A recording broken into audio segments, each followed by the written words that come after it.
እናቱ ያሉትን ሁሉንም ነገር እያስታወሰ በሐዘን ተውጦ ነበረ። እንዲሁም እሷ ወደ አቶ አምነን ትጠጋለች። ወደ አምነን ተጠግታ ወንበሩ ላይ ቁጭ ብላ አቶ አምነን አለች። አቤት ደህና ነህ አለችው። ደህና ነኝ። ደህና መስልሻለሁ አላት። መሆን ይመስልሻል አላት። ታዲያ ለምን ትጠይቂኛለሽ ብሎ አፈጠጠባት። ጨንቆኝ ነው አለችው። ጨንቆኝ ለምን ብሎ ጥያቄ መለሰላት። ያለህበት ጉዳይ ልረዳህ ፈልጋለሁ አላት። አትረጅኝ፣ የሚረዳኝ ሰው አያስፈልገኝም ሲል መልስ መለሰላት። እኔ እኮ ፈራውህ፣ እባክህን ራስህን ጠብቅ፣ አንቺ የሚመለከትሽ ጉዳይ አይደለም እሱ አላት። አንተ ምንም ልትለኝ ትችላለህ፣ እኔ ግን ካንተ መቼም አርቅም አለችው። በተራሽ ለምንድን ነው ሌላ ሰው ለመሆን የምትሞክሪው አላት። ቆይ ምን እባክሽ ምን ታውሪ? ብቻ መሆን እፈልጋለሁ። ብቻዬን እኮ ትርፍም ጉዳይ ነው። በእኔም በጣም ከፍቶኛል ያቀን። አዎ በጣም አለች። ሞቼ አለች። ሞቼ እንደምን ያስባል? እናቴ ስሙ ነው በጣም የከፋኝ አለ። ምክንያቱም እሷም የከፋትን ቀን ነገረችው፣ እሱም የከፋትን ነገር ነገራት። አቤት በዛን ጊዜ እኮ እንዴት ብሎ ጠየቃት። እዚህን ሰዓት እሷም በሐዘን ተውጣ እሱን ለማየት እስከምትሳቀቅ ድረስ አንገቷን ደፍታ አንድ ባንድ እያዳመጠችው ነበር። እሱ ግን ልቡ በጣም ተነክቶበታል። ይህም ስለሆነ ነው። ቆይ ለምንድን ነው እንደዚህ አይነት ህይወት ላይ ሆኜ እማዝንለት አለ። እባክሽ ምንም ብልሻለሁ፣ ለምንም ሁኔታ አትመኝኝ። እኔ ማንንም እንደዚህ አይነት ሁኔታ ውስጥ ሆኖ የምታወሪ እንጂ አስቢ አላት። ለምታወሪው አይደለም፣ ነገሮች እኮ ሊስተካከሉ ይችላሉ አለችው። ካለፈ ሳይጠራ ካልፈረሰ አይጠራም አለችው። ማለትም ካልደፈረሰ አይጠራም ብላ ስትለው ቆም ብሎ ማሰብ ጀመረ። በትኩረት በቅኔ ተመለከታት፣ በፍቅርም አይንም ተመለከታት። እስቲ ቆይ ቅር ካላለህ እስኪ ጉልበቴ ላይ ተኛና አንድ ታሪክ ልንገርህ አለችው። አምነን እዚህ ምድር ላይ የማንቀበላቸው እውነታዎች አሉ አለችው። ይህንንም ስትለው ማን ነው ሞት የፈለገው አይደለ? ሞት ባይኖር ደግሞ እኮ ፍቅር አይኖርም አለችው። እንዴት ራሱን ይመስለኛል ሰው እንዳይሞትም ማሰብ። አምነን አንድ ልጅ እንደዚህ ብሎ ጠየቁት አለችው። ከእናትህ ማን ይሞት ብሎ ተጠየቀ። እኔ ልሞት፣ እናቴ ግን የኔን ህመሙን ሆነ የኔን ሐዘን አትችለውም። ስለዚህ እኔ ሙቼ እኔ እሷ ሙታ እኔ እሷን ስቃይ ብስቃይ ይሻለኛል ብሎ ልጁ ይመልሳል። ግራ በመጋባትም ቆይ እንዴት ሲሉ ጠየቁት። እኔ ውጪ እናቴ የዘላለም ቁስል ከምትሸከምብኝ እሷ ሞታ እኔ ቁዝም ልበል አለ። ይህንንም ባለ ሰዓት አቶ አምነን ሁሉን ነገር እያዳመጡ በሐሳብ ጅጉ ብለው ከሐዘን ወጥተው እያዳመጡ ነበረ። ነገር ግን አቶ አምነን በሚያፈቅሯት በሚወዷት ሴት ጀርባ ላይ ወይም በእግሯ ላይ ተቀምጠው ማውራት ለሳቸው ትልቅ ዓለም ሆኖላቸዋል። በዚህን ሰዓት ጀሪ ሆዷን እየነካካች ከጓደኛዋ ጋር ማውራት ትጀምራለች። አሁን ወደ ስራ መግባት ይኖርብናል። የምንሰራው እንዴት እንደው ወይዘሮ ሞርዚና አቶ ብላ ተናገረች። ነገር ማወቅ አይጠበቅባቸውም አለች። እንዴ በቁጣ ይሄ ነገር የሚቆጠብ ይሆን አይችልም አለቻት። በዚህን ሰዓት ጄሪም ኮስተር ብላ መጠየች። ማለት ባለቤትሽ ስለዚህ ነገር ማወቅ ይገባዋል። ስለዚህ መናገር አለብን ይኖርብናል። መርሲም ውዴ አብረን እንንገረው። ራስሽ እዛው እንዳደርሽ ራስሽ ንገሪው እንጂ እኔ ከእንደዚህ አይነት ነገር አያገባኝምም አይመለከተኝም አለቻት። በዚህ ሰዓት ማግባት አልፈልግም መቼም ነበር ስትልም ነገረቻት። በዚህ ሰዓት ቀጥታ ወደ አምነን ጋር ትሄዳለች። ሜርሲ ከእንደዚህ አይነት ነገር ውስጥ ልቅ ማድረግ አትችይም፣ ነገሮች ያስፈልጉሻል አለቻት። ራሷን በራሷ ሜርሲ እየመከረች በዚህ ሰዓት ነበረ ብሌን ካጠገቡ ተቀምጣ ነበረ። እንዲሁም አቶ አምነን እግራቸውን ዘርግተው እጃቸውን አጣምረው ተቀምጠው ነበረ። አሁን ውሳኔህ ልክ ነው አለች። አንድ ጥያቄ ልጠይቅህ ብላ ከፊት ለፊቱ ቆመችበት። ጠይቂኝ፣ ሚስጥረኛ ጓደኛ እጮኛ ብንሆንስ ብላ ትጠይቀዋለች። በዚህን ሰዓት የእሱ መልስ እጅግ ልብ የሚነካና ልብ የሚያንጠለጥል መልስ ነበረ። እሷም ይህንን መልስ እየጠበቀች እያለ ያላሰበችው ዱብዳ በላያ ላይ ይወርድባታል። በዚህን ሰዓት ሳሎን ብዙ ሰው ተሰብስቧል። ማለትም የምታፈቅረው ልጅ እንዲሁም ሚስት ተብዬዋ አክስትየዋ አቶ አምነን አለችው። አንድ ነገር ልነግርህ አስቤ ነበረ፣ ተናገሪኝ አላት። ምንድነው? ንገሪኝ ብሎ ተኮሳተረባት። እሷም አፏ እየተንተባተበ ቃላቱ እየተወሰበሰበባት ለአቶ አምነን ልትናገር ትወስናለች። አርግዣለሁ። ምን? እውነትሽን ነው? ልጅ? አዋ። ለምን? ማለት እንዴት? ምን አይነት ጥያቄ ነው ደግሞ? እንደዚህ አይነት ወሬ ብቻ ነው ማውራት ያለባችሁ አለች አክስትየዋ። በዚህ ሰዓት አቶ አምነን ምንም ነገር መናገር አልፈልጉም። የምታፈቅረው ልጅ እንባ እየተናነቃት ከሶፋው ተነስታ ቀጥ ብላ ወደ ፎቅ ለመውጣት አሰበች። ወደ አሁኑ አቶ አምነንም ተከትለዋት ይሄዳሉ። እሷ ግን ልቧ ተሰብሯል። የምታፈቅረው ሰው አርግዛለች ሚስቱ ሲባል እጅግ በጣም ከባድ ነው። ነገር ግን መቼ ተተኝቶ ነው ልጁ የተጸነሰው ነው ትልቁ ጥያቄ። አክስትየዋ ስለተቆጣችው ብቻ እሺ ብሎ አምኖ ቀጥታ እሷን ተጠግቷት አብሯት ወደ ፎቅ መውጣት ይጀምራሉ። አንደኛ ደረጃ ወጥተው ሁለተኛ ደረጃ ላይ ደረሱ። ሶስተኛ ላይ ሲደርሱ ወዲያውኑ ይጠራታል። ወዲያውኑ ጠርቶም እንዲህ አላት። ብሌን ብሎ ጠራት። ቆይ ምን ሆነሽ ነው አላት። ምንም አልሆንኩም አለችው። ታዲያ ለምንድን ነው ወደዚህ መጣሽ? አይ ወደ ክፍሌ መግባት ፈልጌ ነው። ቅር ያለሽ ነገር አለ ብሎ ጠይቃት።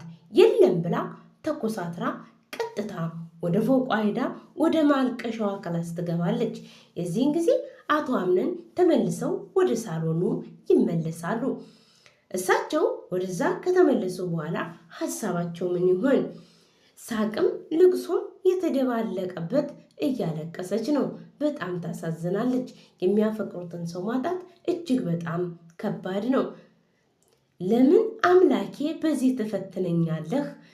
ማጓራት ለምን አለች። በዚህን ሰዓት በጣም አምላኳን ለምን አድሬ ማን ታውቃለህ? ማጉራትስ ለምን ብላ ራሷን በራሷ እየወቀሰች አብራ በሐሳብ ጅው ብላለች። ሐዘኑ በርትቶባታል፣ ልቅሶውም ጨምሮባታል። በጣም የሚገርመው ነገር እዚህ ላይ ነው። አቶ አምነን አልጋው ላይ ተቀምጠው ነበር። ጄሪ ብለው ጠሯት። ነገር አስበሽበት ነው አይደለ? እንዴት ማለት? ለምን እንደዛ ልታስብ?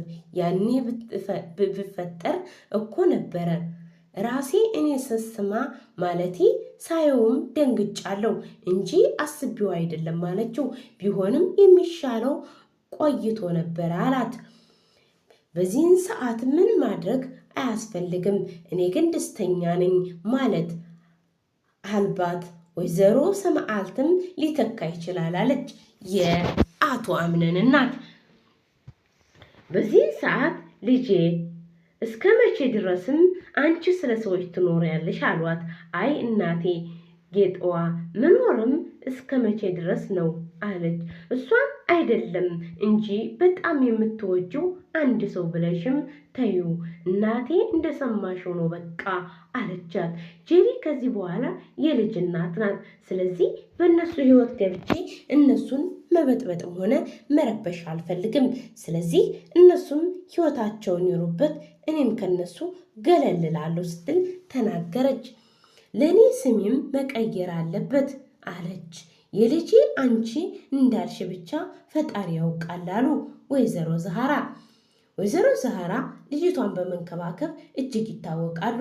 እናቴ አውቃለሁ መቀበልም አለብኝ አለች። ራሱ የሰው ሕይወትም ማበላሸት አልፈልግም አለች። ይህንንም ከወይዘሮ ዛህራ ጋር እየተነጋገረች በነበረበት ሰዓት አንድ ያልታሰበ ችግር በመሃላቸው ይገጥማል። እውነቴን ነው የምልሽ ጄሪ፣ ባህሪሽን አልወደድኩትም። እንደዚህ አይነትም ትልቅ ነገር ለቤተሰብ አይነገርም፣ ቢነገርም ለእኔና ለአቶ አምነን ብቻ ነው የሚነገረው ብላ አክስትየዋ አፍረጥርጣ ነገረቻት። አይ እንደዛ ከሆነ እሺ አለች። ይቅርታ ነገሮች ከተበላሹ በኋላ ይቅርታ አይሰራም አለቻት። በዚህን ሰዓት ጄሪ በጣም በድንጋጤ እየተመለከተች ሴትዮዋን ልቧን፣ ፊቷን፣ አይኗን ሁሉን ነጸብራቅ እያየች በትገርሞ ትመለከታት ነበር። ሜርሲ ጋራ ያለሽን ግንኙነት ታቆሚያለሽ፣ ያለዛ ግን ሁሉ ነገር እዚህ ጋር ያበቃል። እኔና አቶ አምነን የምንልሽን ልትሰሚ ይገባል አለቻት። በዚህን ሰዓት ጄሪ በጣም ተደነግጥና ይከፋታል። ምክንያቱም ለምን እንደከለከለቻት ፈጽሞ የገባት አይመስለኝም እኔ እንደተረዳሁት። በዚህን ሰዓት ነበረ እጅግ ባማረው ሰፈራቸው እየተጓዙ በነበረበት ሰዓት እህትየዋ በጣም ማልቀስ ጀመረች። እህቴ ይሰማል፣ በአንቺ ዋጋውንም እሰጠዋለሁኝ አለች። በስምሽም በሷ አይቀየርም አለች እያለቀሰች ስቅስቅ ብላ እያለቀሰች ቃልሽን አኮራለሁ፣ በአንቺ ቦታ እመልሳለሁ፣ ቃል እገባልሻለሁ እህቴ፣ እባክሽን ሚስጥራችን እጠብቃለሁ አለቻት። ይህንንም ማለቷን ቀጠለች። ነፍስሽም በሰላም ትረፍ ማልቀስ አለች። እህቴ እወድሻለሁ፣ እህቴ በአጸደ ገነት ያኖርሽ እያለች በሐሳብ በልቅሶ ተመስጣ ማልቀሷን ተያይዘዋለች። እህቷን አታ በጣም ተሰቃይታለች። አቶ አምነንም አልጋቸው ላይ ቁጭ ብለው ውሃቸውን እየጠጡ ስለ እናታቸው መሞት እጅጉን አሳስቧቸዋል። በዚህ ሰዓት ወይዘሮ ጄሪ ትመጣና ከፊት ለፊቷ ትቀመጣለች። አምነን ደህና ነህ ብላ ጥያቄ ያቀረበችለች። እናት የሌለው ሰው እኮ ደህና አይሆንም፣ ሁሌም ጎዶሎ ነው አላት። አምነን እባክን እንደዚህ አትበል፣ ሁሉም ነገር ይስተካከላል። የምን የሚስተካከል ነገር የለም አላት። አሁን እኮ የልጅ አባት ልትሆን ነው ጄሪ አላት። እኔ በዚህ ሁኔታ እንዴት የልጅ አባት ልሆን እችላለሁ? ቆይ ምን ማለት ነው ደግሞ ይሄ? የአባት ፍቅርን አይቶ የማያውቅ ሰው እንዴት ልጅን ፍቅር ሊሰጥ ይችላል? በቂ ነው አለ። እባክህን ህልሜን አታሳየኝ፣ ህልሜንም ምንድን ነው ብሎ ጠየቃት። ያንተን ገንዘብና ሀብትም መቆጣጠር ንገርኝ እንጂ አላት። እሷ ግን በሀሳብ እንዴት አድርጋ የአቶ አምነንን ገንዘብ ከእጁ ፍልቅቅ አድርጋ እንደምትወስድ እያሰበች ነበረ።